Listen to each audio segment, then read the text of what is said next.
Hey there. So, have you ever heard the term earned value management, or EVM, and just felt your brain kind of freeze up? Don't worry, you are not alone. This guide is specifically designed to demystify that K20 knowledge requirement and turn EVM into one of the most powerful tools in your entire project management toolkit. Okay, so here's what we're going to do. We're going to follow the story of an apprentice named Jody as she gets to grips with EVM for the very first time. We'll see her face the challenge, we'll see how she cracks the code, how she applies it to a real project, and crucially, how she preps all her evidence for that big endpoint assessment. By the end, you'll have a super clear roadmap to do the exact same thing. So first up, let's meet Jody and really understand the problem she's facing. And I bet it's a problem that a lot of you are staring down right now too. All right, so meet Jody. She's a level 4 associate project manager apprentice over at IBA Stores. She's doing great, absolutely smashing it, learning a ton. And then her line manager, Riddle, walks over with a brand new and pretty major responsibility for her next project. And you can just imagine it, right? Rita Malice asks her to use earned value management. Jody's heard of it, she knows it's a huge part of the K20 knowledge area for her apprenticeship, but it just sounds so corporate and complicated. She feels that familiar wave of panic, knowing that she not only has to use this thing, but she also has to prove she understands it for her final assessment. So what does she do? Feeling totally stuck, she goes to her mentor, Adam. And this is where things really start to click. See, Adam's a smart guy. Instead of just throwing a textbook at her, he decides to explain EVM using the project she's already working on, the marketing flyers for the big summer sales event. Okay, so Adam starts with the very first piece of the EVM puzzle. It's called planned value, or PV for short. Now, don't let the name fool you. It's super simple. It's just the budget you planned to spend on work by a certain date. For Jody's project, it's the total budget they planned for those marketing flyers. That's it. Simple, right? All right, next up, we've got earned value, or EV.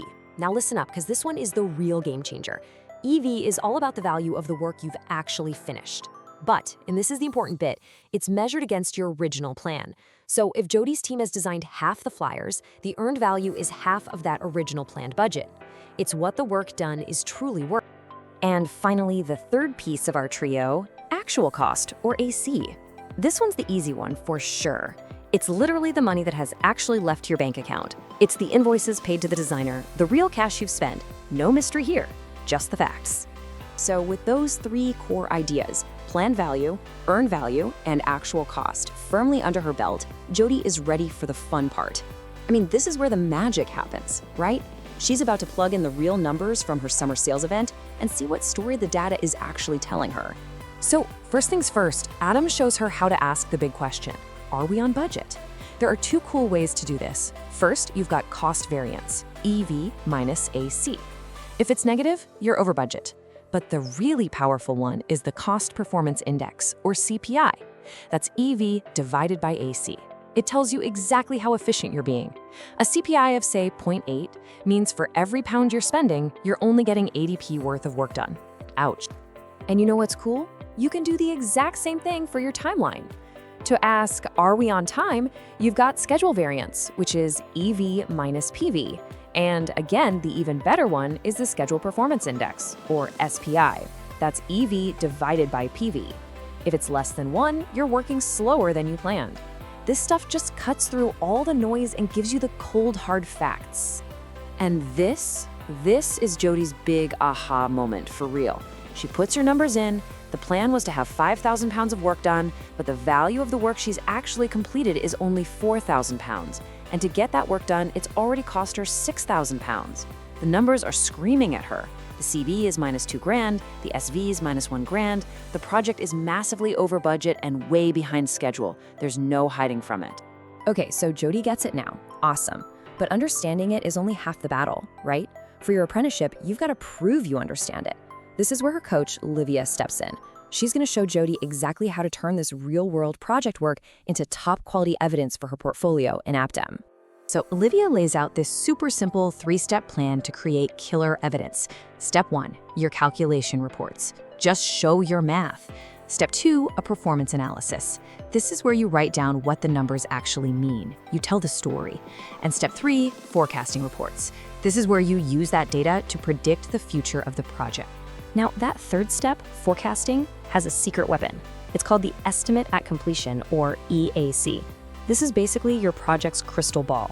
You take your total budget, divide it by your current CPI, and it tells you, hey, if we keep going like this, here's what the project is actually going to cost in the end. Assessors absolutely love this stuff because it shows you're thinking ahead. All right, portfolio is looking great.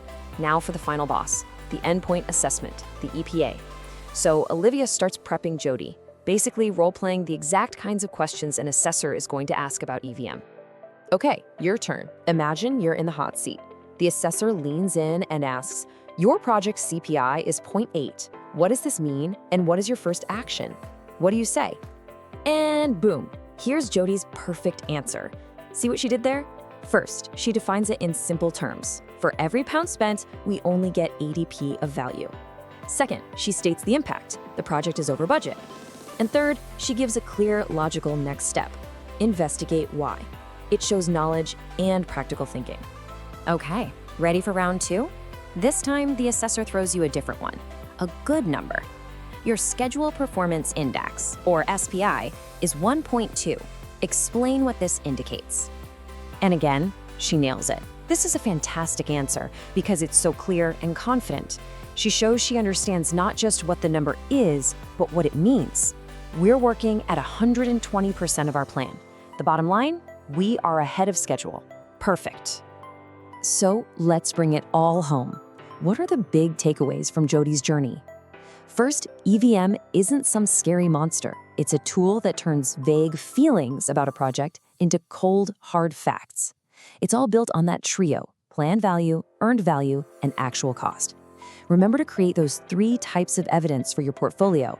And most importantly, practice explaining what the numbers actually mean. You absolutely 100% can do this. So I'll leave you with this one final thought to take away.